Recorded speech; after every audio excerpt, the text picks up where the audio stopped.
drifting now to a place without limits or judgment. A place for you and people like you to tell your most effed up stories.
Hello everybody and welcome to another episode of Effed Up Stories. I am your host, Will Pender.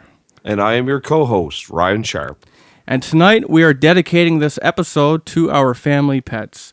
I am dedicating it to my family cat, Lloyd Pender, who passed away on June 17th, 2014.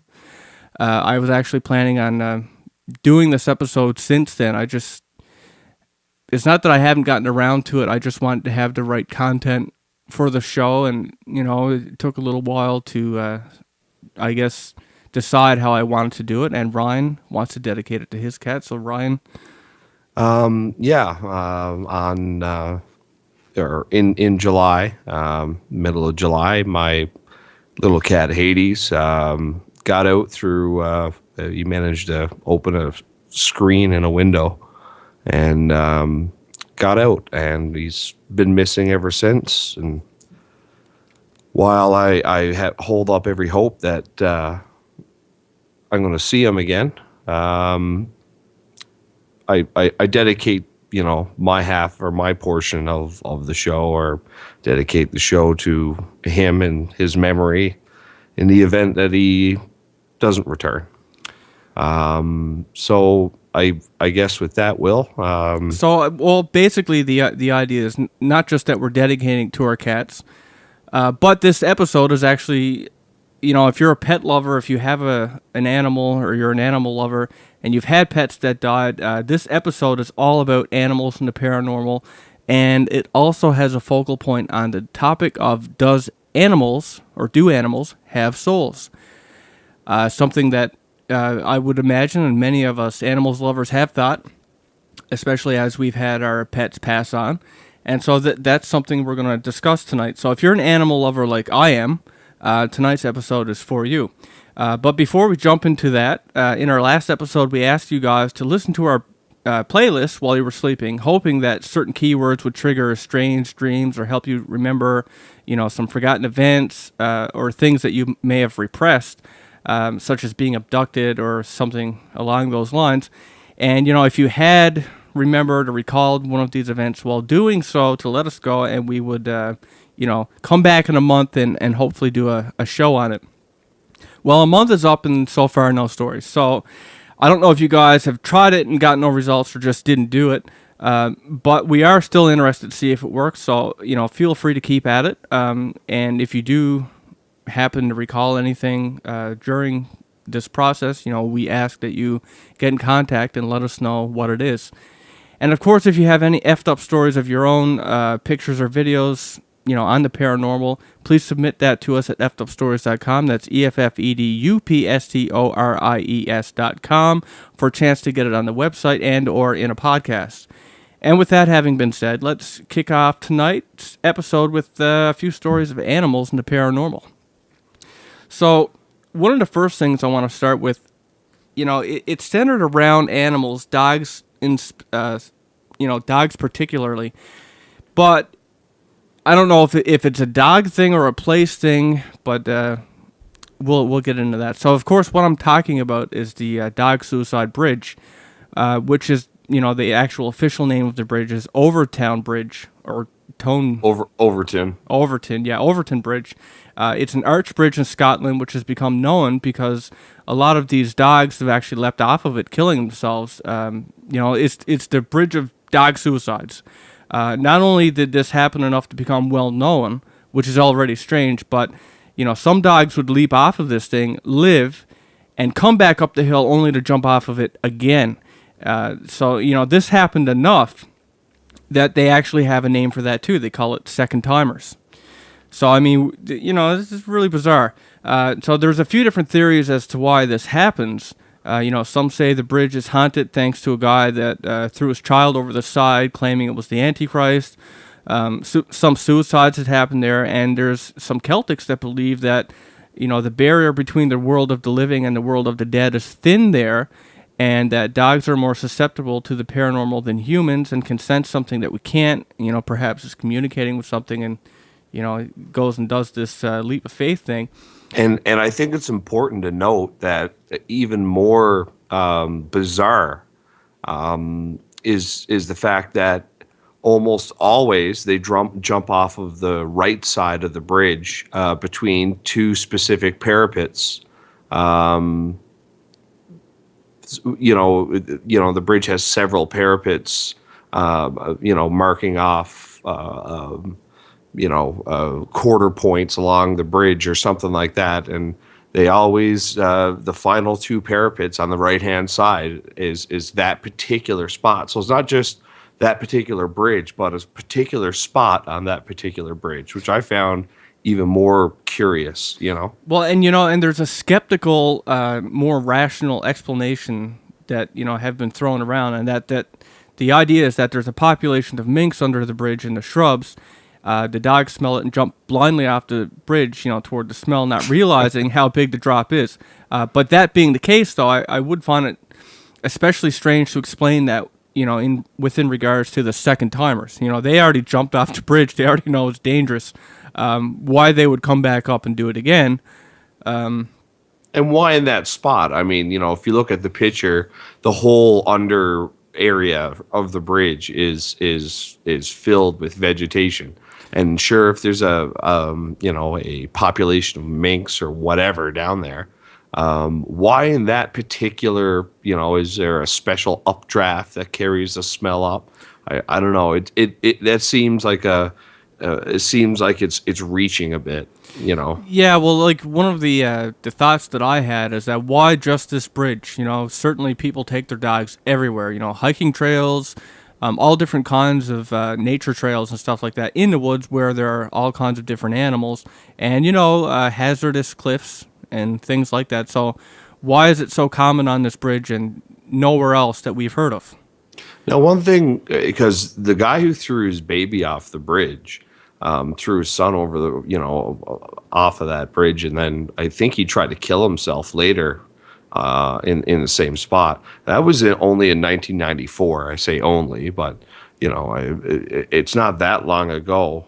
But I couldn't find any correlation between whether that the phenomenon started shortly after that, or if it's something that's been going on there, even before that. I couldn't find a correlation either, but I do find it, again, if you're being centric on the idea that it's just animals, in this case specifically dogs, that's strange to me. There's something, that communicates something to the dogs that it doesn't seem to reach other people. I know there has been suicides on the bridge, but obviously not like as many dogs that have leapt off of this thing. Yeah, not even close. So it's a really dog centric problem, and I can't I'm kind of baffled by it, and it's interesting, but again it's a case of animals and the paranormal. What is it about, why does this affect dogs and seemingly nothing else? Yeah, it's so particular. It is. And I guess, I guess if we're going to make an argument for the paranormal, obviously there's, why I say obviously, but perhaps it's, a malevolent dog hating spirit. Well, yeah, and there has been, I mean, there's all kinds of different spirits that are associated with different, animals. That that's something in that you see in third world cultures a lot. Is they have all these different gods that are deities of, related to different animals and stuff like that. And who knows, right? I mean, maybe there is a connection there somehow. But that's just one of these little stories, and this one's dog centric. And basically, what I want to do is tell a couple different stories that involve animals, and that ties them to the paranormal, and then of course tie this into the whole soul aspect. So the next little story that I have has to do with seemingly a psychic cat. So I came across this story of this woman. And she had this cat named Patches, and they lived in Baltimore City. And she also had a neighbor, like, some way down the road. And, this neighbor, this woman, it's her neighbor's cat down the road that used to come visit her all the time, right? And so this woman, I mean, she had a dog. I'm not sure if she had a cat, but she did keep, like, whiskers and milk on hand. And so this, neighbor's cat would come visit, and she would feed it whiskers, she would feed it milk and stuff like that, like pretty regularly, right? And so anyway, one of these nights, this cat came, but it was out of character. It wasn't interested in food, it wasn't interested in milk. Now, correct me if I'm wrong, but this is the Patches tale, correct? Yes. So okay, so you read this one too. So. On this particular night, the cat was meowing with distress in its voice. And if any of you people have cats, like I can tell you, having grown up with cats, and I have a cat now, that I can tell, what kind of, I guess how serious of a call it is from my cat, depending on the tone in his meow. They have different calls for different things. Like. I know that when Hades went missing, his brother. I have two cats, and they are half brothers, and his big brother would walked around the house for weeks making his "Where are you?" noise. Right when they didn't know where one another was, they had a specific a call that they would make, and I mean I've had them for over 6 years. And it's something that you learn to recognize. So anybody who's familiar with cats, I'm sure would tell you the same thing. Yeah, they have a lot of different tonal variations, and you can kind of, they can't communicate with words, but they can communicate, I guess, the seriousness of what they're dealing with. So in this case, the cat was meowing, and it was in obvious, it was an obvious distressing kind of a mew, and it was acting as if it wanted to communicate something with this woman. It would kind of just dance around, skirt around. It wouldn't eat. It was like it wanted her to follow it, and so the woman began to wonder if there was something in the alley that was scaring it or whatever. But eventually, she just she got up, she took the cat back to its owners, who were her owners were named Sandy and Mike. That's the neighbors. Now this was 12:30 in the morning, so a point of her story was how uncomfortable I guess that was. I know that I would feel uncomfortable going to my neighbors at 12:30 in the morning, especially about their cat. Yeah, because I believe the cat actually. It basically led her, it would go ahead so far and then look back and, mew at her, and it would sit and it would wait. And when she got close to it, it would, run ahead some more until it got to its front door, and it kind of put its paws up on the door. And, she was standing there looking at this cat thinking, what is she going to do? Knock on the door 12:30 and say, "Hey, your cat's making funny sounds." Yeah, and hope that they don't come to the door with a gun or a baseball bat, which is kind of understandable, especially in a bigger city that has a big high crime rate. But nevertheless, that's what she did. She went to the neighbor's house. It's 12:30 in the morning, and she knocks on the door, and she wakes up the sleeping husband, Mike. Right? I mean, he's asleep on the couch, and she explains to him that the cat was meowing really loudly, at her house and stuff like that. And oddly enough, he was kind of understanding about it, if not, a little groggy. And he took the cat in, and he went upstairs to go to sleep. And so, that's kind of what, that was that kind of a thing. She went home, she told her husband was like, what the hell were you thinking? Blah, blah, blah. But the next day, the woman runs into, she goes out to take her dog for a walk, and she runs into the neighbor's wife, Sandy. And, she's expecting it to almost be like verbally blasted for this late night wake up call, and I can kind of understand that. But that's not what happened. Instead, Sandy was extremely grateful that the woman had woken up her husband, Mike. And, the woman was kind of taken aback. And, as she explained it, Mike was asleep on the couch at the time.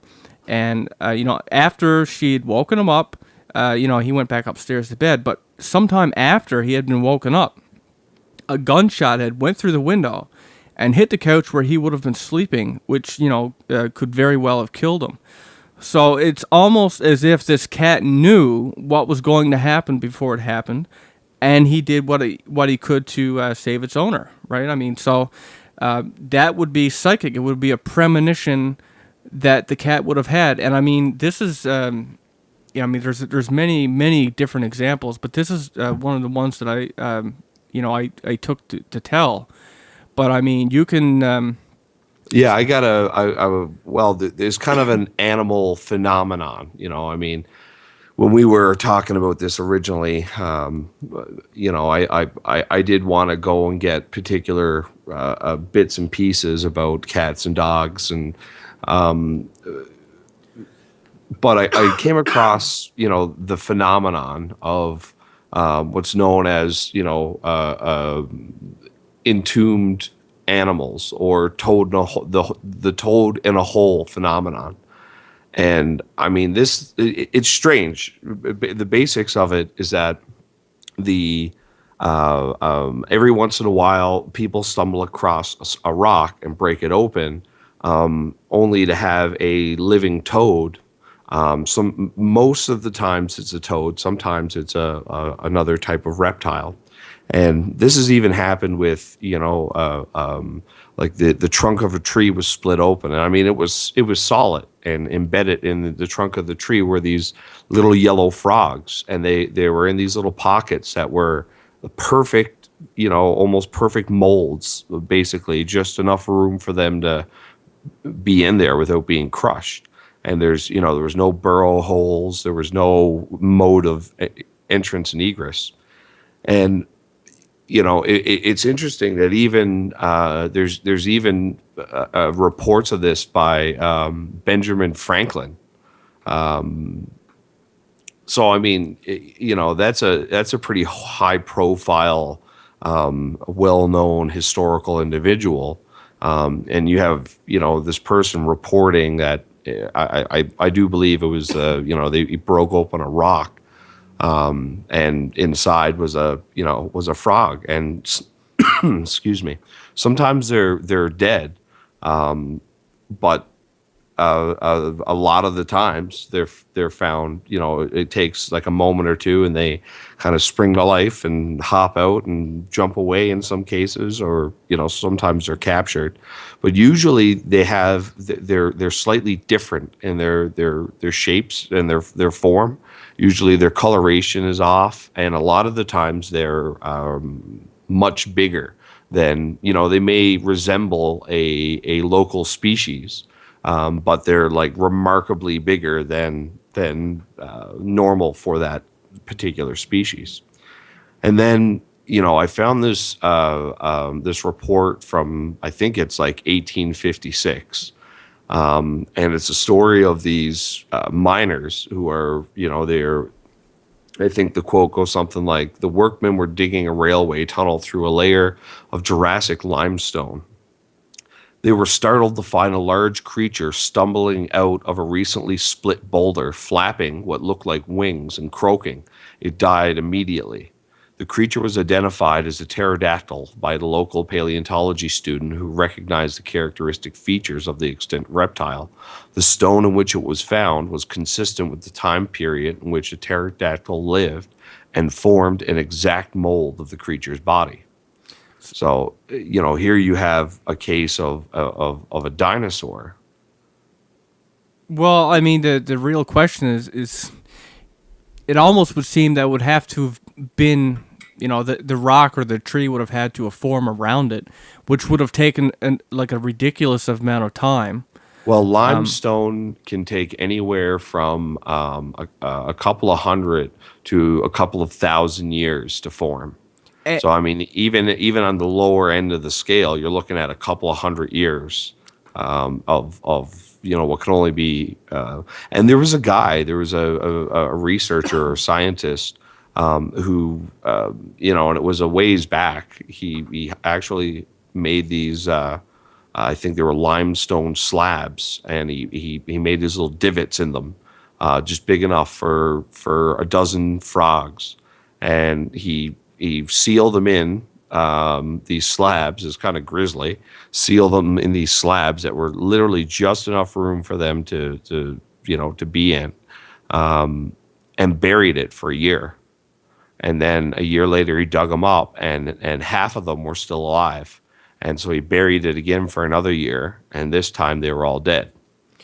Well, I mean, I think it's pretty amazing that they lived the first year, some of them. But it almost sounds like the rock or the tree trunk almost acts as an embryo of sorts for the creature inside, but can keep it in stasis, or stasis. Yeah, I mean, a lot of different toads and reptiles do have the ability, especially a lot of toads, have the ability to burrow into the mud of an evaporating lake, or evaporating pond, and they go into a state of suspended animation, and sometimes it's a year later or so. And when the rains come back and the pond reforms and they burrow back out of the mud and come to life. Now, that's a little different than finding something in solid rock, but it, really begs the question if some of these species could live for hundreds of years, right, in the dried lake bed or pond that just never hasn't seen rain in a couple of hundred years, and then it was sealed in a perfect environment with no perhaps there's no bacteria inside. How long could it remain in that state? It's just it borders on the incredible, really. Oh, it does. I mean, actually, one of the first things I thought of when you were saying that was it reminded me of the Philadelphia experiment where people were embedded into the ship after it came back. But, in this case, there was no experiment. I don't know. It's baffling. I mean, there's just really no way to articulate just how strange that it is. However, it does, for the next story that I want to tell, it kind of brings back the focal point on the, it's going to lead into the animal soul thing, which I think is an interesting topic, especially for us animal lovers who have had pets die and pass on. We want to know, where they go. Can we meet up on the other side, kind of a thing. So some of you may have heard this story, actually, but it's interesting nonetheless. It's about a cat named Oscar, who was adopted and grew up on an end-stage dementia unit in Steers House Nursing and Rehabilitation Center located in Providence, Rhode Island. So, and I believe they had 6 different cats, but this particular cat, Oscar, was different. After a while, the staff started to notice that Oscar would go around sniffing and observing the patients, and he would stay and cuddle up with certain ones. And what they noticed was that the ones that they stayed and cuddled up with, they would die that night during he would usually come during the last 2 hours of that patient's life. And after the patient would die, he would slowly and quietly just leave the room. So he began to have like unusual success. He was like 100% pretty much for the most part 100% accurate. And so there was an article written about him that was really put the spotlight on him out in mainstream media. But by the time that the article was written, Oscar had already accurately predicted more than 25 consecutive deaths. And an example given on Wikipedia just to showcase, Oscar's skill was this doctor had determined, this patient's death was imminent, right? And because Oscar wasn't there, the doctor was like, okay, I guess Oscar's streak is over. Kind of rationalize it. Yeah, he can't predict whatever. This patient's going to die and Oscar's not here. But apparently the prognosis was 10 hours too early because Oscar came to the room to stay with the patient again just 2 hours before he died. That's how accurate Oscar is. So as of January 20th, 2010, Oscar had actually predicted around 50 deaths. Now, there's some scientists that have rationalized it to say that, Oscar can smell certain chemicals that are released from the body when it's dying, or that he can pick up on the lack of body movement and sound and etc. But this, and this could very well be true, just as there are dogs that can smell cancer, there are dogs that can warn their owners before they have a seizure and other things. But on that same train of thought, we could probably say the same thing for any sixth sense. Humans who are able to see the future, premonitions. I'm sure that all of these things actually have a scientific reason behind it that we just haven't found yet. So it only seems magical to us because we don't understand how it works. Well, I think the up and coming theory for that is that the process of organs shutting down puts off a particular odor. That there's a chemical change in the body when the organs begin to shut down, like wholesale system failure. Yeah, and that process produces certain types of chemicals and pheromones. Because I'm not sure about cats. I know dogs have an organ that we don't. On top of having, we got like, what is it, like 5,000 or 6,000 receptors, and they have like 22,000 or smell receptors. Yeah. And they have a whole other olfactory organs. So I just, the dog and the cat both, it puts a new perspective on the Egyptians and their view of the cats as kind of like keepers of the dead. In this case, this guy very much was, he veritably ushered 50 or more people into the afterlife. So, I mean, if you want to look at it, then, yes, there's always going to be a rational explanation if we can explain it. What makes a mystery interesting is that we can't explain it, and so it seems magical to us. But even if we look at it from a rational point of view, okay, well, then he can smell the chemicals that a dying body gives off. Okay, so that's the reason why, right? But there's a more, interesting aspect to take away from this, and that is the trait that we attribute with a trait that we attribute with the human soul, and that is empathy. That the cat shows empathy, that he actually goes to the room of a dying patient and spends those last couple hours with the patient so that they don't die alone. Well, that's the important thing. Is it's not how he does it; it's why he does it. Yes. So it's he, right? Oscar's. Yes. So like to me, that brings back another example that reinforces the notion that animals have souls, because that is a trait. Like the argument against the idea of having animals having souls is often that they're instinctual. It's just nature. They don't have the personality. They don't have the traits that make us human. That the souls that we have, why they're special. And I have some examples here of why I believe that that's false. And this is one example here. We have a cat showing empathy. So, the question, do animals have souls? Well, there has actually been physical studies on this question. Now originally this started with human soul, so I'll start with that. But there was a doctor by the name of Duncan McDougall who searched for physical evidence of the human soul, and he did this in 1901. So he did this by creating a special weight scale. It was like an industrial scale, and he would set it under the willing patients who were dying from tuberculosis. So this was like a tuberculosis ward, right? And the idea being that if the weight was different right after dying, because we believe that when we die, the human soul leaves our body, leaves our vessel, right? So if the physical, if the soul had the physical property of a weight and it left our body and he could measure it, well, now he has physical evidence that, we have a soul and it has a weight. So that was the whole idea behind this project. So, he got permission to do this in this, again, this tuberculosis ward, and he managed to perform the experiment on 6 willing patients. Now, he only got 4 successful measurements.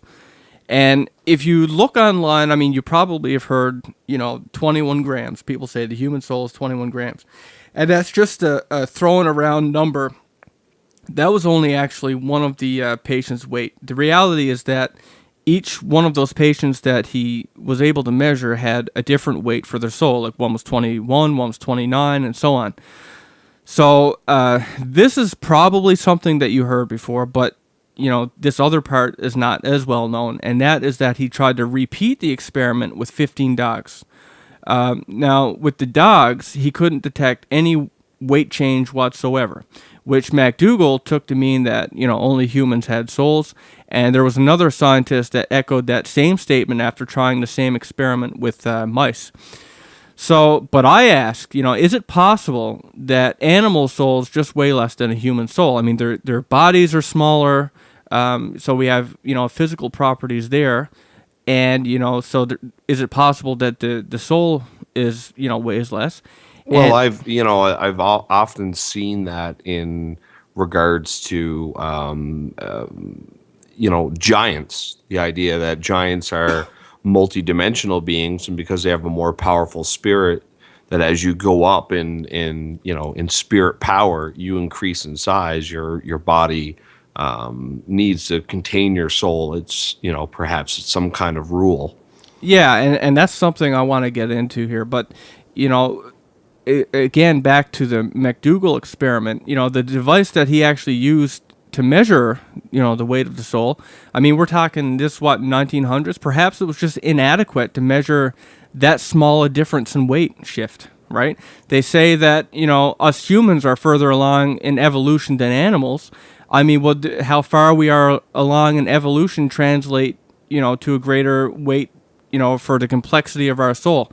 Is it possible that the vessel that we have, the complexity of our vessel, is equally matched to the complexity of our soul, right? So I don't think that, we give animals enough credit. It's kind of shook off here.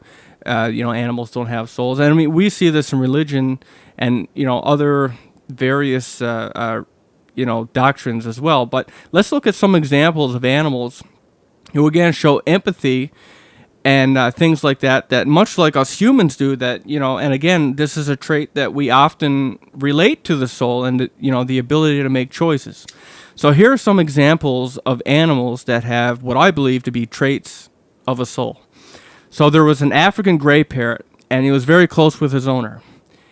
And right before he died, his last words to his owner was, "You be good, I love you."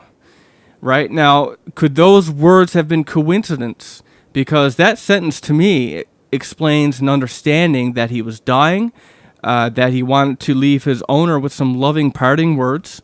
It's along the same lines of something that us humans might say to our family on our deathbed. So does this not demonstrate, some kind of understanding? Again, he showed love for his owner. He showed... he wanted to leave these nice parting words to his owner. To me, it's not coincidence.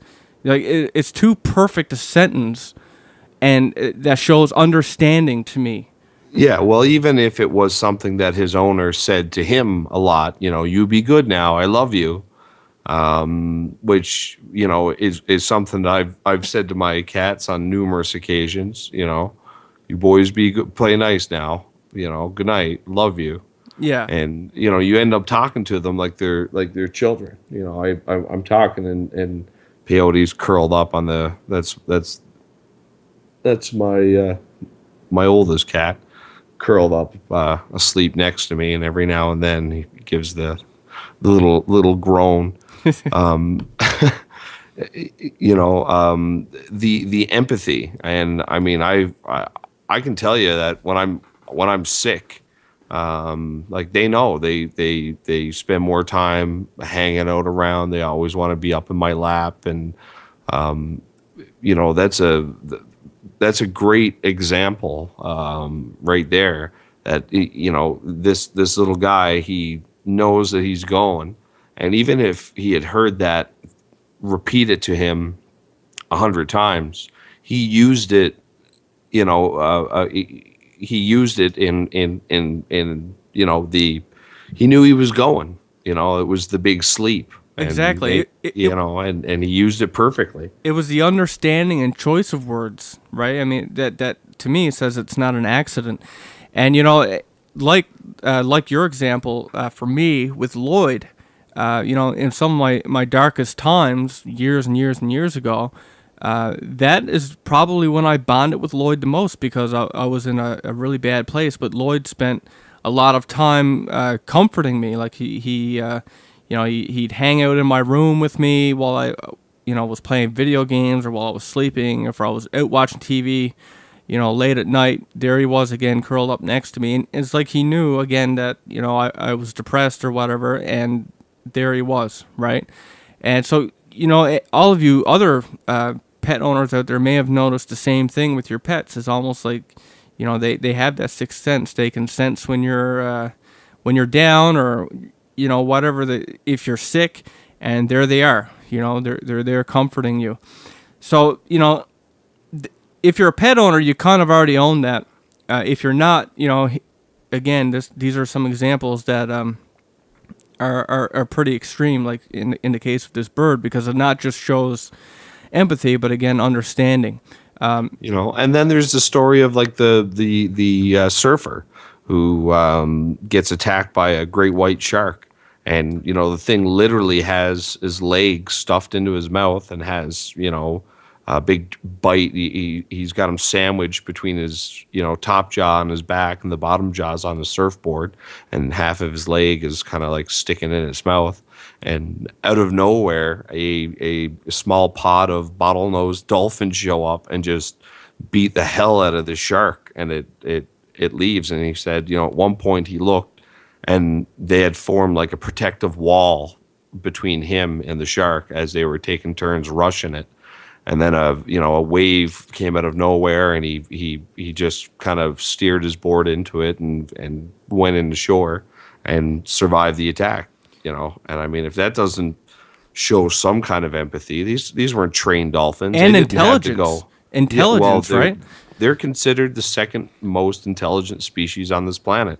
There is a convention that is, an organization that is attempting to have them declared as non-human intelligences, non-human persons,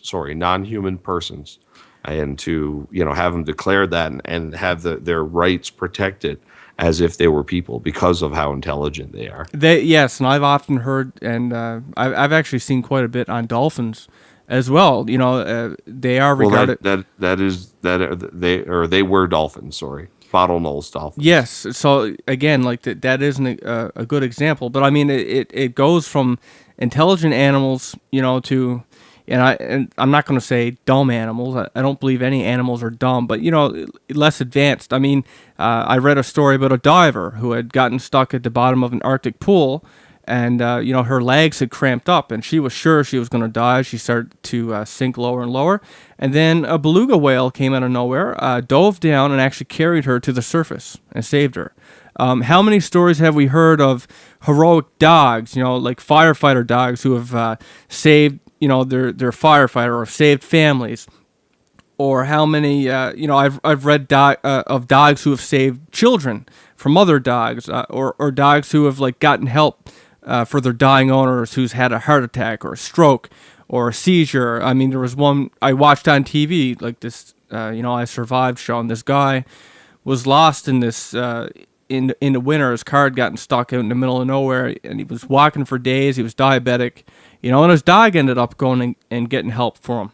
It helped him survive in the night, cuddled up on top of him to keep him warm. But I mean, this extends even down to smaller animals like chimps and squirrels, who have shown, visual examples of mourning around the corpse of their friends. Like I've seen groups of chimps surrounded around, one of their dead kin, or squirrels. I've seen a squirrel hanging around the dead body of one of his kin. And I've seen a dog who his friend had been hit by a truck on the road, and had actually gone over and pulled him off the road, and stayed by his side. I've seen stuff where a cop had died, and the dog wouldn't leave his grave. I mean, there's so many examples. I mean, there's stories like there was this, I believe it was a tiger. These two guys when they were younger. They had rescued this tiger from this, he was being sold, he was in this little cage, he was only a little cub, and they took him and they kept him until he got big enough that, they couldn't take care of him anymore. And it was like 20 years later, they went out into the wild and, called out to him in the way that they used to talk to him, which is scary, right? I mean, he's a grown up now. You're lucky if he doesn't eat you. But he actually came out. Yeah, I believe it was actually two tigers, brothers. Yeah, and either which way. I mean, he came over and he jumped up like to do the hugs like he used to do. He brought out his wife. They didn't eat him. They actually showed affection and hung around and stuff. So they remembered him.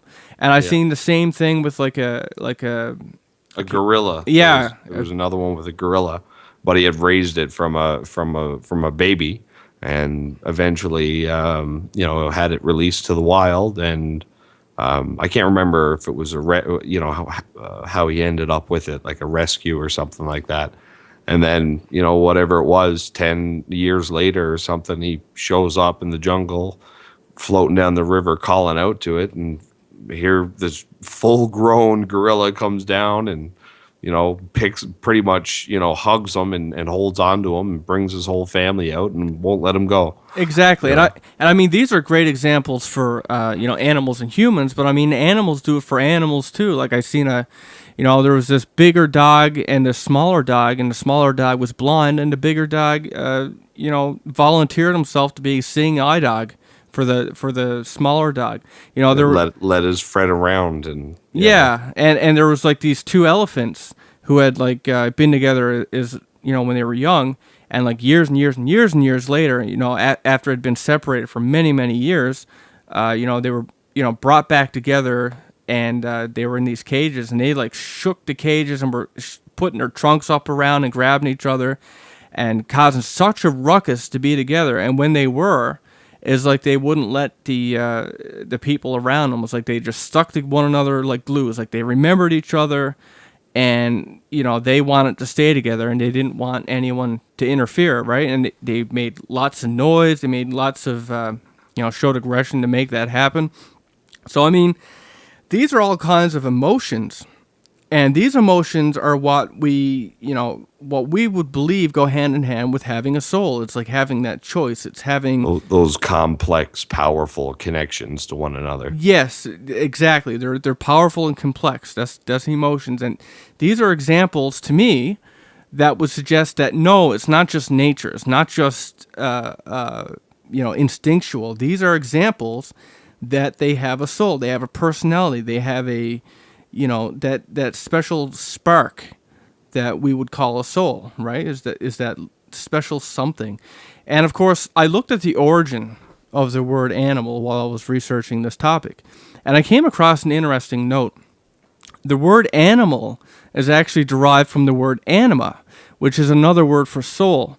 Now, and I've come across all kinds of religious stuff as well, and like the Pope had said that animals do in fact have souls, or as he put it, that they have the breath of life, as does man. But there's theologians that say that there's a distinction between a human soul and an animal soul, and that is basically what they say is that an animal soul is mortal, right? Like, they have a soul, but once it dies, so does the soul.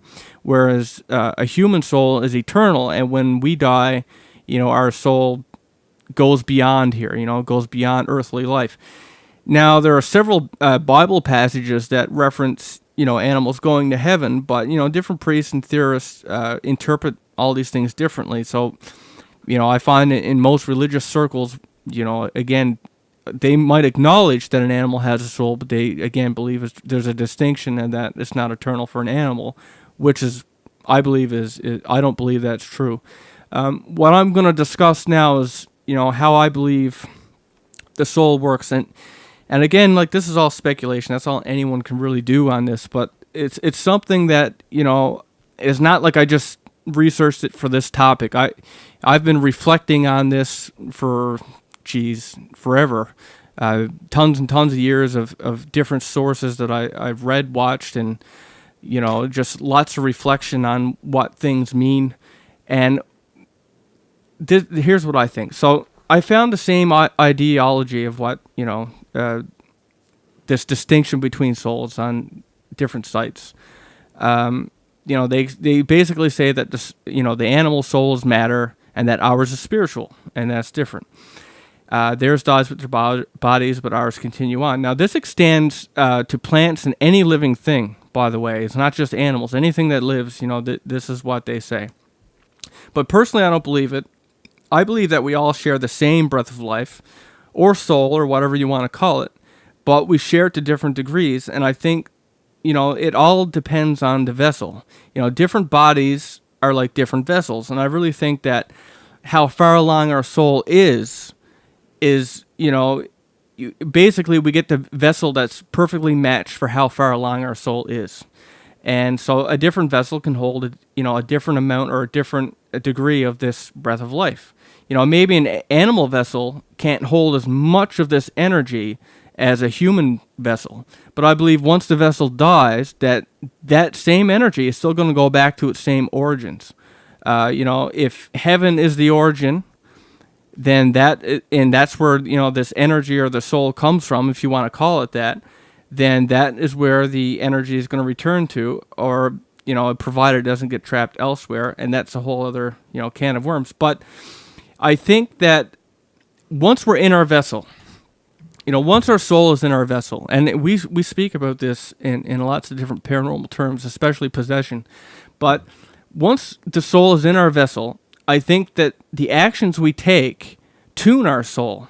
Like, good actions, can cause our soul to vibrate at a higher frequency, and negative actions can cause our soul to vibrate at a lower frequency. And I get this from, all these different people who people who've had past life experiences, have allegedly spoke to God and stuff like that. But, they say that, demons, for example, are on a lower vibrational frequency.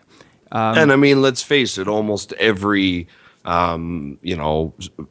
spiritual school teaches something along those lines. You have, those from the upper planes and those from the lower planes, and we're kind of in the middle, which would indicate some kind of neutrality, and I mean, we are talking about energy.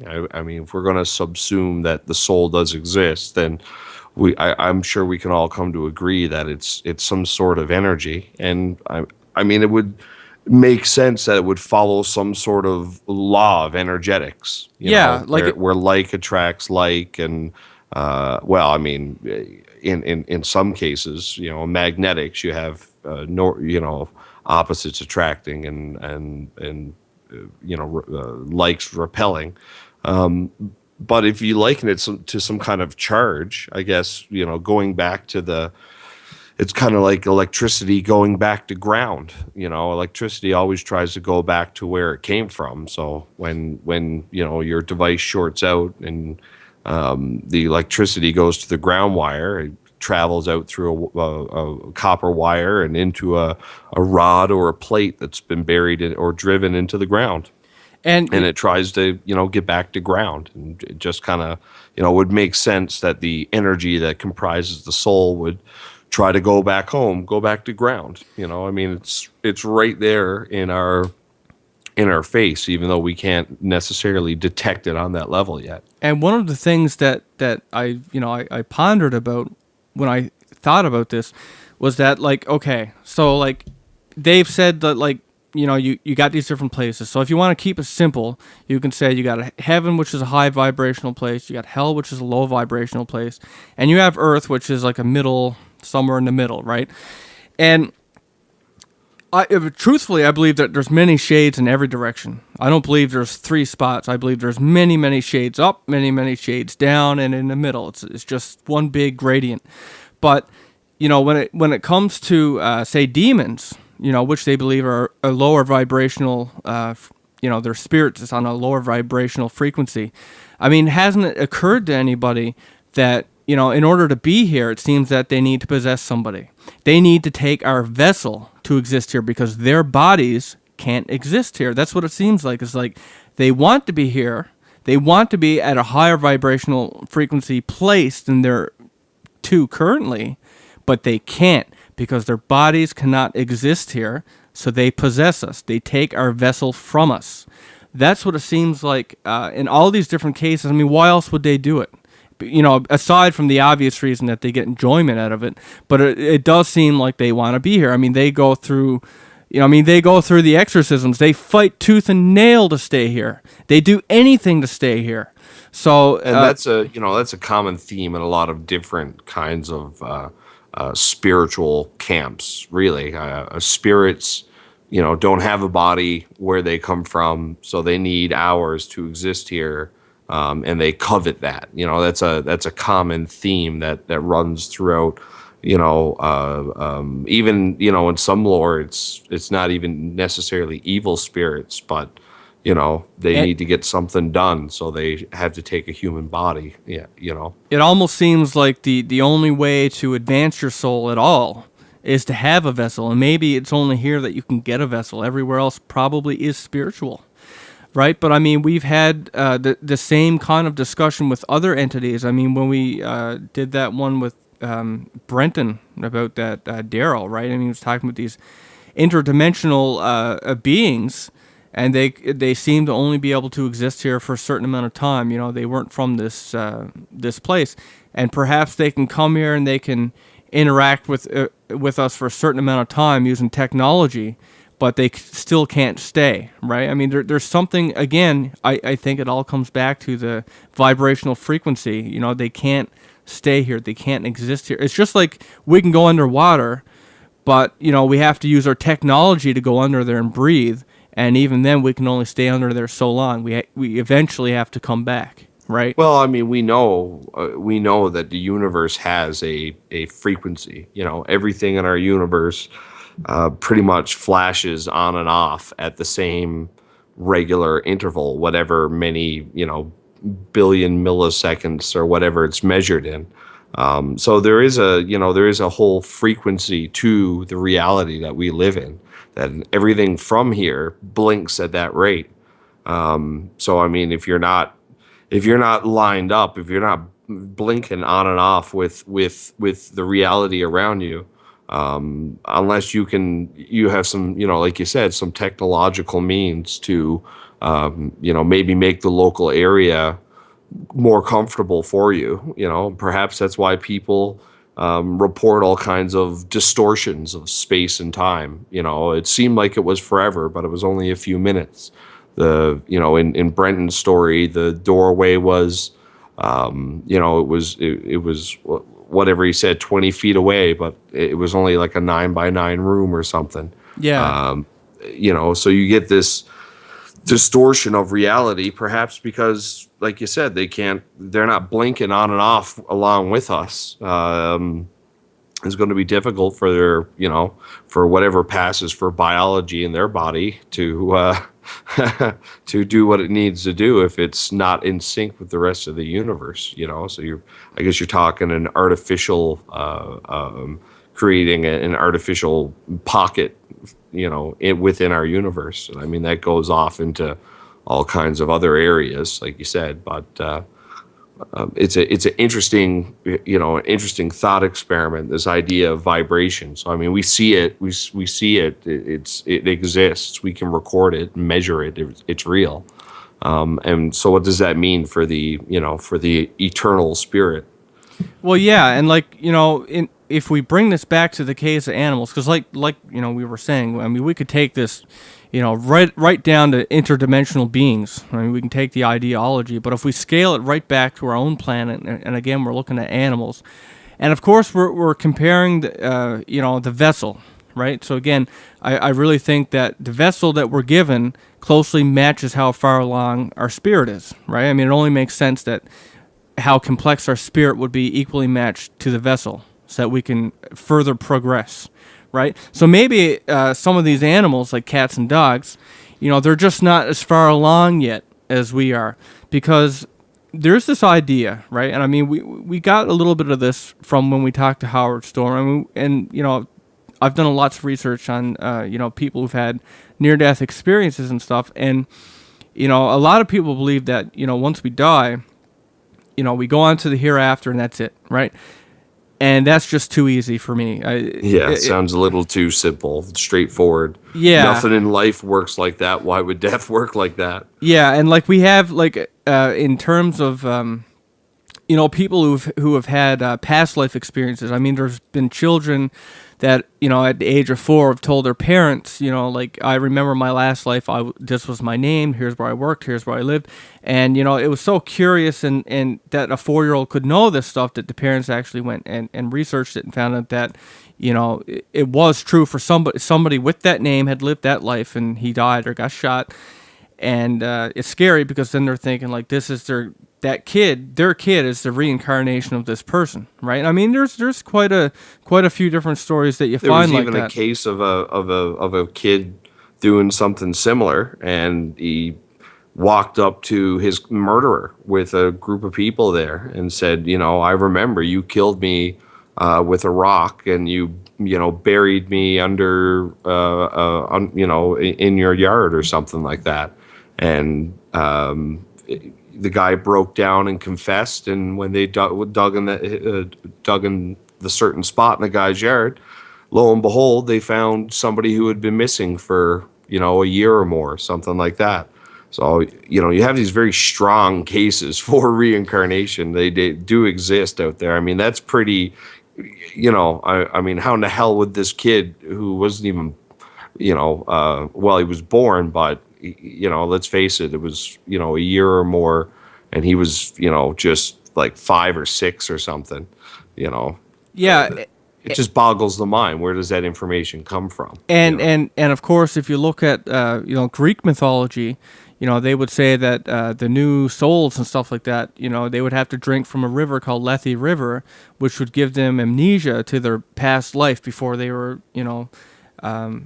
brought out again. So and this is and if I got that wrong, by the way, there's plenty of other mixed matched stuff out there. But that's the idea, is that when you come here, you have past life amnesia, and in a couple of rare cases, such as these children, they can actually remember. The whole idea being that if we need to be kind of ignorant in order to learn, we're not supposed to retain what we got in our past life, because it's supposed to be a whole new learning experience. And many people have said when they died, or when they have their near-death experience, that is as soon as they die, is all this information comes flooding back. It's they remembered, it's almost like the life they were living was a dream, and it's they only woke up when they died. It's all the stuff came back. All of a sudden they remembered who they were, their identity, everything before this life. So going with that train of thought, that we actually come back here, it seems like the idea being that every time we live, we're trying to progress, trying to grow our soul, to ascend again, so that we can go further up in the ascension. We can get to the next tier in heaven, or I don't think it's heaven necessarily. Like I said, I think it's a lot of gray areas. But like in the terms of a cat soul or a dog soul, perhaps if they can live their life and progress enough, in their next life they'll go to the next animal up.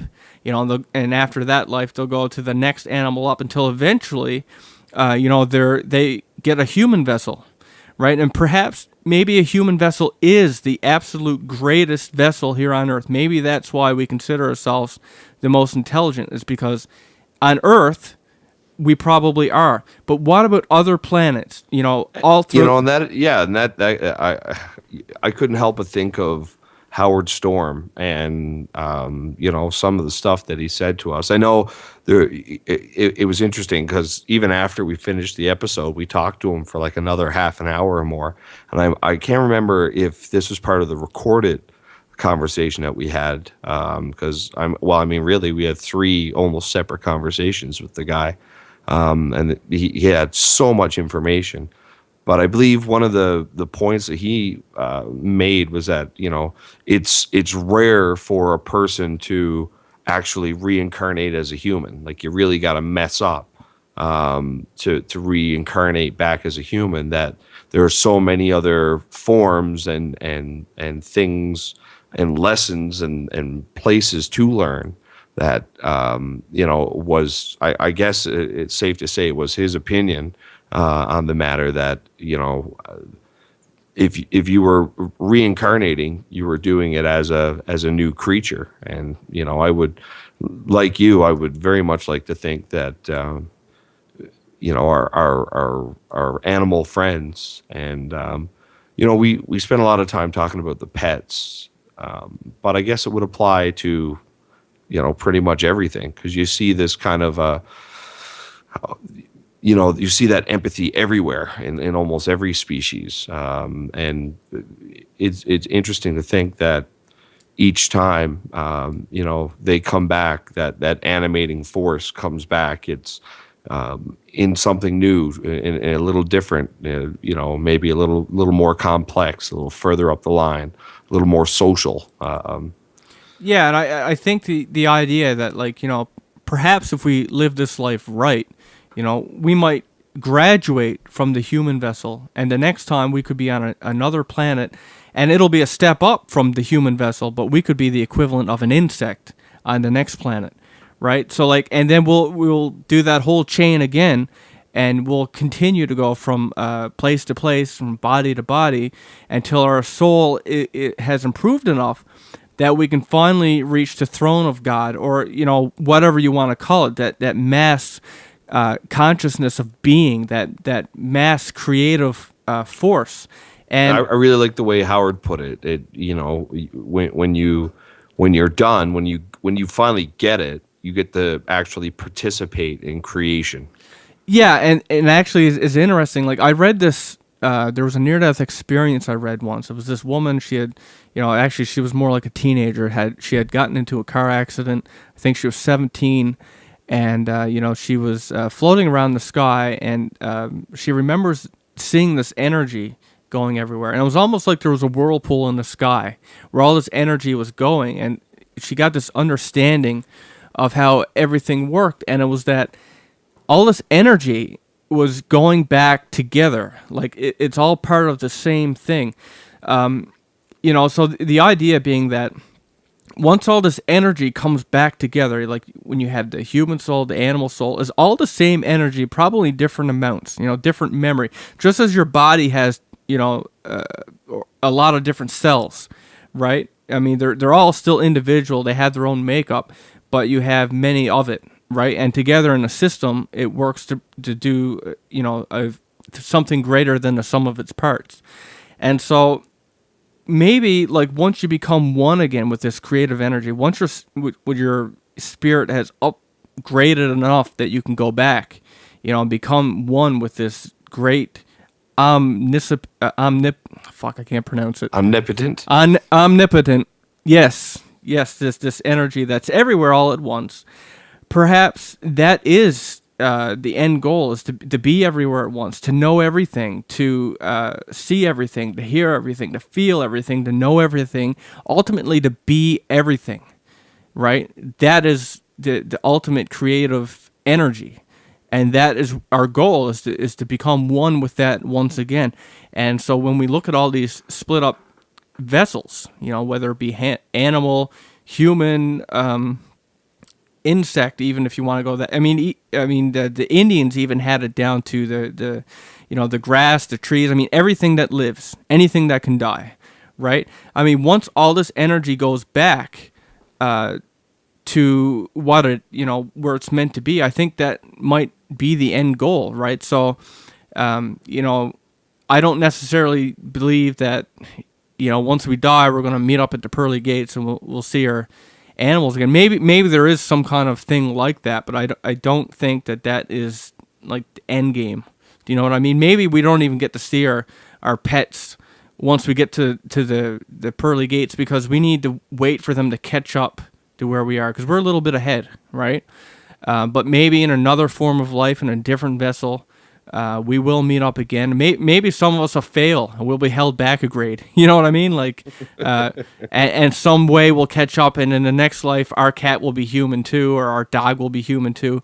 And they've said that, different souls have a tendency to, migrate together. Yes. So like people who are your family or your friends in one life could very well be involved in your next life in a similar fashion, if not directly related, but some way. Maybe it's your friend this time, maybe it's your animal, maybe, like in some way, but there's always this familiarity because, again, like similar souls migrate together, right? So that, my ultimate thought on the whole thing, I guess, is that animals are really no different than us. It's just a matter of how far along they are on the spiritual scale. Just like we have evolutionary scale, I think that the spiritual scale would also apply. And I just think that the vessel is equivalent to how far along they are. So, is there an afterlife for, animals? And I definitely think so. I just think that it's more than just you die and you're in a place called heaven or hell. Well, I mean, how often in nature is anything just thrown away and not reused in some way? It's never. And I mean, for me, I can't help but think of the afterlife in terms of, the natural world that's around me. I mean, everything in our entire universe seems to cycle around in circles and recycle itself, and the material and the energy, everything gets used. I mean, we're made of bits and pieces of stardust, if the the astronomers are to be believed. And I mean, it just goes to show that everything in this natural world is recycled and reused. Nothing's ever destroyed and just tossed aside and discarded. Why would the animating force of an animal be any different? I mean, it makes perfect sense for it to rejoin that energy matrix in whatever capacity. Exactly. So I mean, the case of God and life and all those different questions. I mean, maybe it's just there was this life force and it always was, right? There was this matter. It just always was, and we always think in cycles, and we can't wrap our head around the idea that something without a cycle, it just is. But maybe that is what it is. It just is. We can't grasp it in our current bodies or a vessel. We can ponder about it, but we just don't have the means to grasp it. So the three universal constants would have been matter, energy, and consciousness. Yeah. That's an interesting concept. So ultimately, that's my thought on it. Of course, it'll be interesting to hear from you pet lovers out there what you think, and no doubt some of you religious fanatics are gonna have a field day with some of this stuff. But anyway, I do hope that you enjoyed it and you catch us next time. And of course, if you have any effed up stories of your own, we'd like to hear it. So again, you can visit our website at www.effedupstories.com. That's EFFEDUPSTORIES.com. And with that said, this is Will signing out. And this is Ryan. Good night, everybody. The bridge of dog suicides. Not only did this happen enough to become well known, which is already strange, but some dogs would leap off of this thing, live, and come back up the hill only to jump off of it again. So this happened enough that they actually have a name for that too. They call it second timers. So, I mean, this is really bizarre. So there's a few different theories as to why this happens. Some say the bridge is haunted thanks to a guy that threw his child over the side, claiming it was the Antichrist. Some suicides had happened there, and there's some Celtics that believe that, the barrier between the world of the living and the world of the dead is thin there, and that dogs are more susceptible to the paranormal than humans and can sense something that we can't. Perhaps it's communicating with something, and goes and does this leap of faith thing. And I think it's important to note that even more bizarre is the fact that almost always they jump off of the right side of the bridge between two specific parapets. The bridge has several parapets, marking off, quarter points along the bridge. I dedicate, my half or my portion of the show, or dedicate the show to him and his memory in the event that he doesn't return. So I guess with that, Will.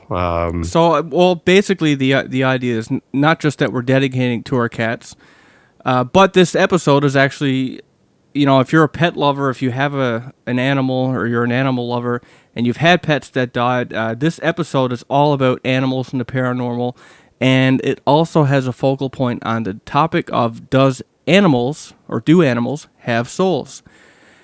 Something that I would imagine, and many of us animals lovers have thought, especially as we've had our pets pass on. And so that's something we're going to discuss tonight. So if you're an animal lover like I am, tonight's episode is for you. But before we jump into that, in our last episode, we asked you guys to listen to our playlist while you were sleeping, hoping that certain keywords would trigger strange dreams or help you remember, some forgotten events or things that you may have repressed, such as being abducted or something along those lines. And, if you had remembered or recalled one of these events while doing so, to let us go, and we would, come back in a month and hope. Shh! You're drifting now to a place without limits or judgment. A place for you and people like you to tell your most effed up stories.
Hello, everybody, and welcome to another episode of Effed Up Stories. I am your host, Will Pender. And I am your co-host, Ryan Sharp. And tonight we are dedicating this episode to our family pets. I am dedicating it to my family cat, Lloyd Pender, who passed away on June 17th, 2014. I was actually planning on doing this episode since then. It's not that I haven't gotten around to it. I just wanted to have the right content for the show, and it took a little while to, decide how I wanted to do it. And Ryan wants to dedicate it to his cat. So Ryan, On or in July, middle of July, my little cat Hades got out through. He managed to open a screen in a window, and got out, and he's been missing ever since. And while I hold up every hope that I'm going to see him again, Hopefully do a show on it. Well, a month is up and so far no stories. So I don't know if you guys have tried it and got no results or just didn't do it.